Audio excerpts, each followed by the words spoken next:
जैसे इस जन्म में जीवात्मा बाल, युवा और वृद्ध शरीर को प्राप्त करती है, वैसे ही जीवात्मा मरने के बाद भी नया शरीर प्राप्त करती है।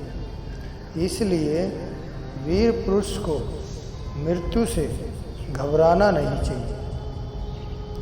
न यह शरीर तुम्हारा है, न तुम शरीर के हो। यह अग्नि, जल, वायु, पृथ्वी, आकाश से मिलकर बना है और इसी में मिल जाएगा। परंतु आत्मा स्थिर है, फिर तुम क्या हो? आत्मा अजर है, अमर है। जो लोग इस आत्मा को मारने वाला या मरने वाला मानते हैं, वे दोनों ही नासमझ हैं। आत्मा ना किसी को मारती है, ना ही किसी के द्वारा मारी जा सकती। आत्मा ना कभी जन्म लेती है और ना मरती ही है।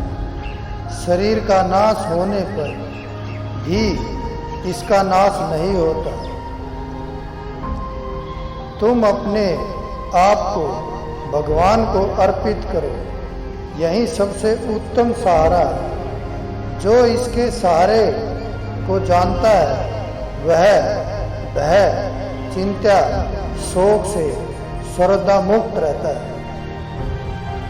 जैसे मनुष्य अपने पुराने वस्त्रों को उतार कर दूसरे नए वस्त्र धारण करता है, वैसे ही जीव मृत्यु के बाद अपने पुराने शरीर को त्याग कर नया शरीर प्राप्त करता है। शस्त्र इस आत्मा को काट नहीं सकते, अग्नि इसको जला नहीं सकती, जल इसको गीला नहीं कर सकता और वायु इसे सुखा नहीं सकती। परिवर्तन संसार का नियम है। जिसे तुम मृत्यु समझते हो, वही तो जीवन है। एक क्षण में तुम करोड़ों के स्वामी बन जाते हो, दूसरे ही क्षण तुम दरिद्र हो जाते हो। तेरा मेरा, छोटा बड़ा, अपना पराया मन से मिटा दो, फिर सब तुम्हारा है, तुम सब के हो। सभी प्राणी जन्म से पहले अप्रकट थे, मृत्यु के बाद भी अप्रकट हो जाएंगे। केवल जन्म और मृत्यु के बीच प्रकट दिखते हैं। फिर इसमें शोक करने की क्या बात है? सम्मानित व्यक्ति के लिए अपमान मृत्यु से भी बढ़कर है। जो हुआ वह अच्छा हुआ, और जो हो रहा है वह अच्छा हो रहा है, और जो होगा वह भी अच्छा ही होगा। तुम भूत का पश्चाताप न करो, भविष्य की चिंता न करो। वर्तमान चल रहा है। क्रोध से भ्रम पैदा होता है, भ्रम से बुद्धि व्यग्र होती है। जब बुद्धि व्यग्र होती है, तब तर्क नष्ट हो जाता है। जब तर्क नष्ट होता है, तब व्यक्ति का पतन हो जाता है। सुख दुख, लाभ हानि और जीत हार की चिंता न करके मनुष्य को अपनी शक्ति के अनुसार कर्तव्य कर्म करना चाहिए। ऐसे भाव से कर्म करने पर मनुष्य को पाप नहीं लगता। खाली हाथ आए और खाली हाथ वापस चले। जो आज तुम्हारा है, कल किसी और का था, परसों किसी और का होगा। तुम इसे अपना समझकर मगन हो रहे हो। बस यही प्रसन्नता तुम्हारे दुखों का कारण है। जो मन को नियंत्रित नहीं करते, उनके लिए वह शत्रु के समान कार्य करता है। तुम्हारा क्या है जो तुम रोते हो? तुम क्या लाए थे जो तुमने खो दिया? तुमने क्या पैदा किया था जो नाश हो गया? न तो कुछ लेकर आए, जो लिया यहीं से लिया। जो दिया यहीं पर दिया, जो लिया इस भगवान से लिया, जो दिया इसको दिया। अगर आप अपने लक्ष्य को प्राप्त करने में असफल हो जाते हैं तो अपनी रणनीति बदलिए, न कि लक्ष्य। क्रोध से भ्रम पैदा होता है, इस बात को हमेशा याद रखो। भ्रम से बुद्धि व्यग्र होती है, और जब बुद्धि व्यग्र होती है तब तर्क नष्ट हो जाता है, और जब तर्क नष्ट होता है तब व्यक्ति का पतन निश्चित हो जाता है। ऐसा कोई नहीं जिसने भी इस संसार में अच्छा कर्म किया हो और उसका बुरा अंत हो, चाहे इस काल में हो या आने वाले काल में। फल की अभिलाषा छोड़कर कर्म करने वाला पुरुष ही अपने जीवन को सफल बनाता है। मन अशांत है और उसे नियंत्रित करना कठिन है, लेकिन अभ्यास से इसे वश में किया जा सकता है। अपने कर्म पर अपना दिल लगाएं, न कि उसके फल पर। वह जो मृत्यु के समय मुझे स्मरण करते हुए अपना शरीर त्यागता है, वह मेरे धाम को प्राप्त होता है, इसमें कोई संशय नहीं। किसी दूसरे के जीवन के साथ पूर्ण रूप से जीने से अच्छा है कि हम अपने स्वयं के भाग्य के अनुसार अपूर्ण जिए। जो मन को नियंत्रित नहीं करते, उनके लिए वह शत्रु के समान कार्य करता है।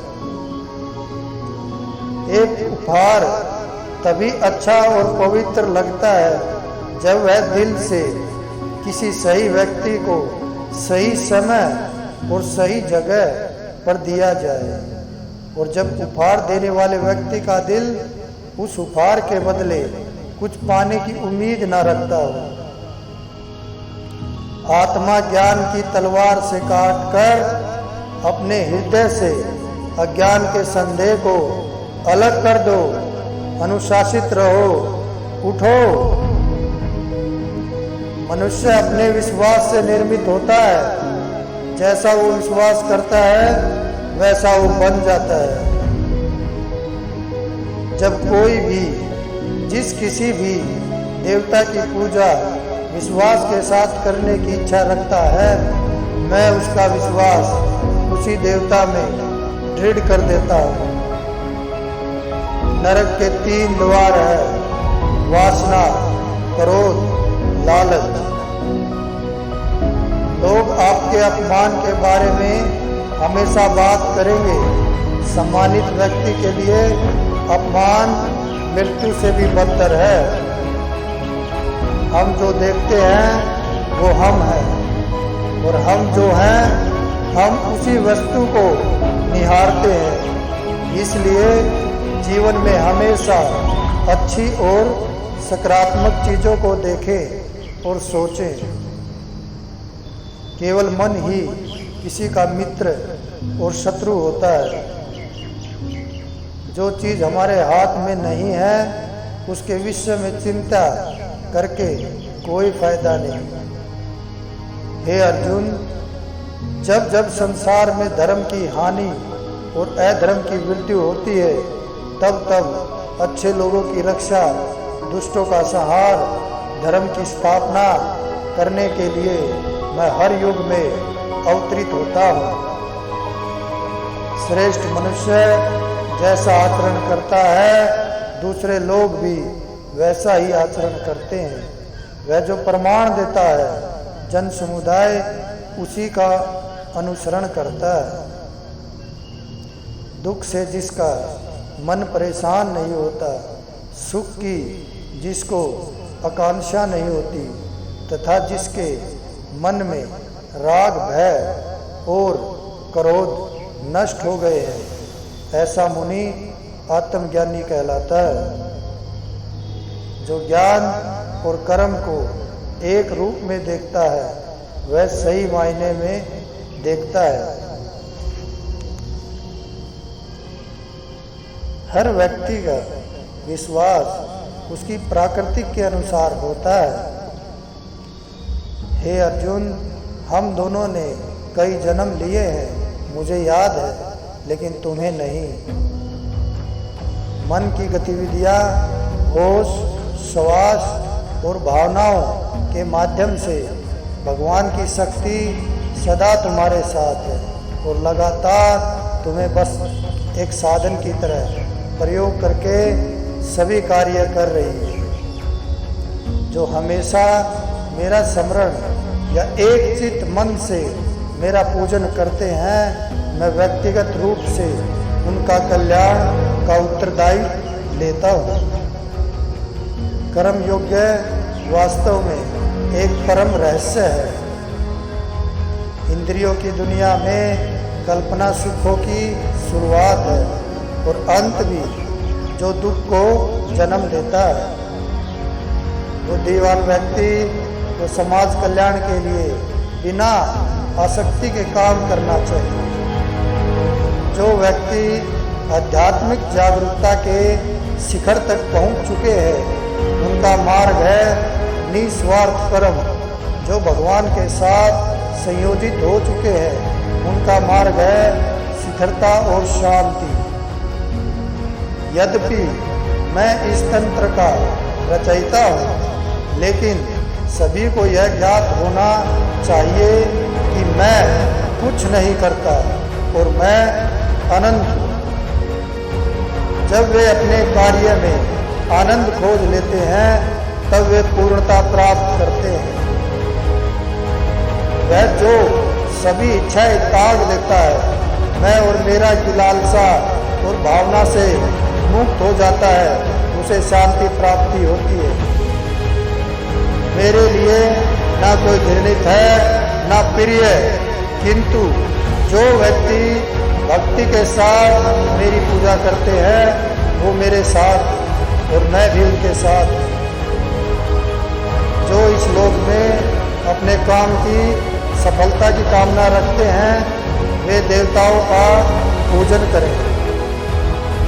मैं ऊष्मा देता हूँ, मैं वर्षा करता हूँ, मैं वर्षा रोकता भी हूँ, मैं अमृतत्व भी हूँ और मृत्यु भी मैं ही हूँ।